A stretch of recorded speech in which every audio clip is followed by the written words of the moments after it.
कुरान में इमाम मेहंदी के बारे में क्यों बार बार संकेत दिया जाता है। आज दुनिया पर जितने भी समस्याएं हो रहा है, एक देश दूसरे देश के विरोध में उठ खड़ा होना या कई देश मिलकर एक देश पर हमला करना, क्या ये सब संकेत देता है इमाम मेहंदी के आने का? अकॉर्डिंग टू कुरान, क्या ये जरूरी है इमाम मेहंदी का दुनिया पर आना?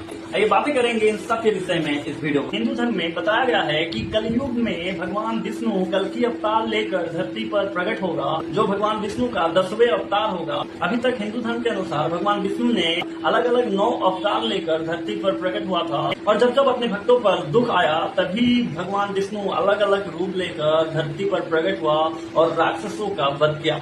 इस बात को हम हिस्टोरिकल बता सकते हैं, लेकिन इस बात में कितना सच्चाई है इसके बारे में अभी हम इस वीडियो पर बातें नहीं करेंगे। अभी और एक व्यक्ति के बारे में कुरान में बताया गया है, तो दुनिया पर आने वाला है, जिसको हम दज्जाल नाम से जानते हैं। अभी कुरान के अनुसार ये कहना है कि दज्जाल जो है वो यहूदियों का मसीह बनकर इस धरती पर आने वाला है, और जब वो दज्जाल आएगा वो सब मुसलमानों के विरोध में युद्ध करेगा और कई लाखों मुसलमानों को मार देगा। और ये भी बताया गया है कि जब थर्ड टेम्पल ऑफ जेरूसलम को बनाया जाएगा और जब वो टेम्पल कंप्लीट हो जाएगा तब दज्जाल उतर आएगा और यहूदियों के पक्ष में होकर मुसलमानों के विरोध में लड़ाई करेगा। और हम ये देख सकते हैं यहूदी लोग बहुत प्रयास पर है कि थर्ड टेम्पल ऑफ जेरूसलम को फिर से बनाकर कंप्लीट करें। अभी क्रिश्चियनिटी के अनुसार यहोवा परमेश्वर कुछ समय के लिए शैतान को दुनिया पर राज करने के लिए भेजेगा, और सारे 7 साल तक शैतान दुनिया पर राज करेगा, दुनिया के लोगों को तकलीफ देगा, दुनिया के लोगों को सताएगा। और जब वो समय शैतान का कंप्लीट हो जाएगा दुनिया पर, तब यीशु मसीह अपनी सेनाओं के साथ बादलों पर आएगा, और तब यीशु मसीह और शैतान के बीच में एक महायुद्ध होगा, जिसमें यीशु मसीह शैतान पर विजय होकर शैतान को हमेशा के लिए नरक के आग में फेंक देगा। अभी सिर्फ बाइबल ही इसके बारे में नहीं बताता, कुरान में भी कि जब third temple of Jerusalem complete हो जाएगा तब दज्जाल आकर यहूदियों के पक्ष में होकर मुसलमानों के विरोध में युद्ध करेगा। उसके कुछ समय के बाद हजरत ईसा अलैहिस्सलाम दुनिया पर आएगा और मुसलमानों के पक्ष में होकर दज्जाल से एक महायुद्ध करेगा दुनिया पर, और हजरत ईसा दज्जाल को हराकर उसे हमेशा के लिए आग में फेंक देगा। अभी हमने बातें किया इमाम मेहंदी के आने के बारे में, उसके बाद कल की अवतार लेकर भगवान विष्णु के दुनिया पर आगमन होना, या यहूदियों के मसीहा बनकर दज्जाल का आना, या क्रिश्चियनिटी के अनुसार यीशु मसीह के दुनिया पर आना, या मुसलमान के अनुसार फिर से हजरत ईसा अलैहिस्सलाम दुनिया पर आना। अभी अंत के समय में हर एक धर्म में अपने मसीहा के आने का संकेत दिया गया है, और एक महायुद्ध धरती पर होने वाला है, इसके बारे में भी हर एक धर्म में बताया गया है। अभी जब हम इन सब बातों को सुनते हैं तो हम कंफ्यूज हो जाते हैं कि मैं जो कर रहा हूँ ये सही है या दूसरे लोग जिसमें है वो सही है। आइए आज सब बातों को एक्सपोज करूंगा, तो वीडियो में बने रहिए। चलिए शुरू करते हैं। सभी को जय मसीह, आशा करता हूँ सभी अच्छे होंगे प्रभु के दया से। अभी हम बातें करने वाले हैं इमाम मेहंदी के बारे में। कई मुसलमान कौम इमाम मेहंदी के आने का इंतजार कर रहा है, क्योंकि इमाम मेहंदी के आने के बाद दुनिया पर एक नया शासन का शुरुआत होने वाला है। अभी अगर हम देखने जाए कुरान के अंदर इमाम मेहंदी के आने को लेकर या उनके आगमन को लेकर कुछ भी बताया नहीं गया है, लेकिन अगर हम शिया मुस्लिम या सुन्नी मुस्लिम के बीच में वार्तालाप को देखें तो उन दोनों कौम के बीच में इमाम मेहंदी के आने को लेकर कई ऐसे वार्तालाप हमें दिखाई पड़ता है। अभी जब हम शिया मुस्लिम और सुन्नी मुस्लिम के बीच में वार्तालाप को देखते हैं तो हमें ये मालूम पड़ता है कि इमाम मेहंदी दुनिया पर जल्द ही आने वाला है। अभी ये दोनों कौम क्यों इमाम मेहंदी के आने का बेसब्री से इंतजार कर रहा है? क्योंकि इमाम मेहंदी को लेकर ये कहा गया है कि जब दुनिया पर अनेक तकलीफ होगा, जब दुनिया पर इंसान एक दूसरे से लड़ाई करेंगे, एक देश दूसरे देश के विरोध में लड़ाई करेगा और दुनिया पर अशांति फैल जाएगा, दुनिया पर चैन नहीं होगा, दुनिया के लोग अशांति में जीवन व्यतीत करेंगे, तभी इमाम मेहंदी दुनिया पर आकर अपना शांति कायम करेगा और इमाम मेहंदी शांतिपूर्वक अपने कौम को शासन करेगा।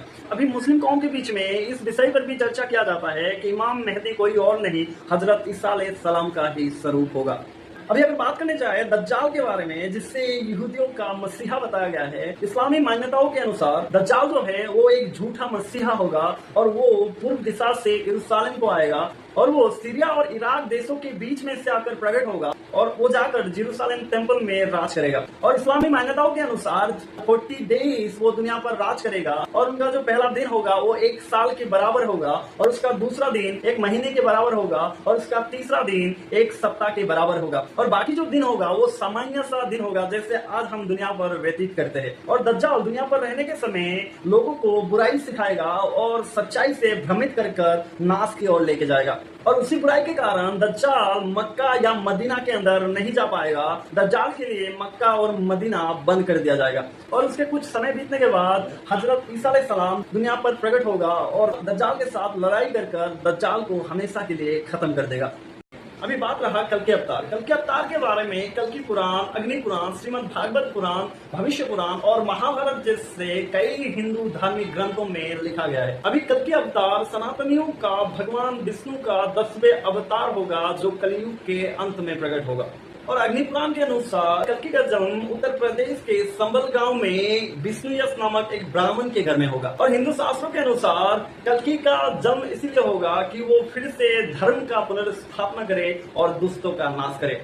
और हिंदू शास्त्र के अनुसार ये भी बताया गया है कि कल्कि एक स्त्री से विवाह करेगा जिसका नाम पद्मा बताया गया है। और जैसे ही कलयुग का अंत निकट आएगा वैसे ही भगवान कल्कि का भी मृत्यु हो जाएगा।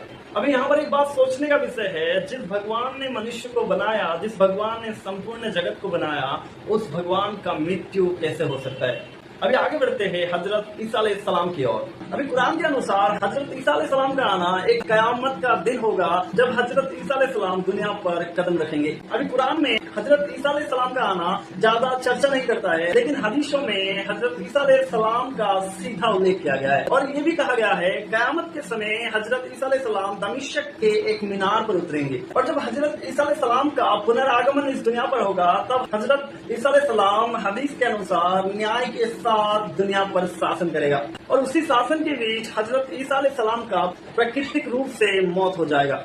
अभी ठीक उसी तरह बाइबल में अंत के समय यीशु मसीह के दुनिया पर पुनरागमन के बारे में बताया गया है। उससे पहले जब शैतान दुनिया पर आकर राज करेगा और परमेश्वर के लोगों को परमेश्वर के विरोध में भरमाएगा, बुराई सिखाएगा और लोगों को नाश की ओर ले जाएगा, उसके कुछ समय बाद दुनिया पर यीशु मसीह का आगमन हो जाएगा।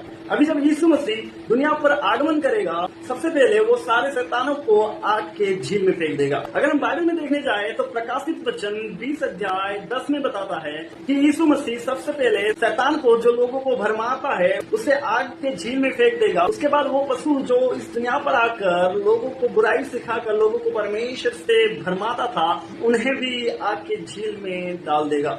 अभी तीसरा जो है वो झूठा भविष्यवक्ता है जो अपने आप को मसीह कहलाएगा, उसे भी यीशु मसीह आग के झील में डाल देगा। अभी बाइबल के अनुसार 3 व्यक्ति को अंत के समय यीशु मसीह आग के झील में फेंक देगा। अभी हमने वीडियो की शुरुआत में अंत के समय 3 व्यक्ति इस दुनिया पर आएगा जिसके बारे में हमने बातें किया।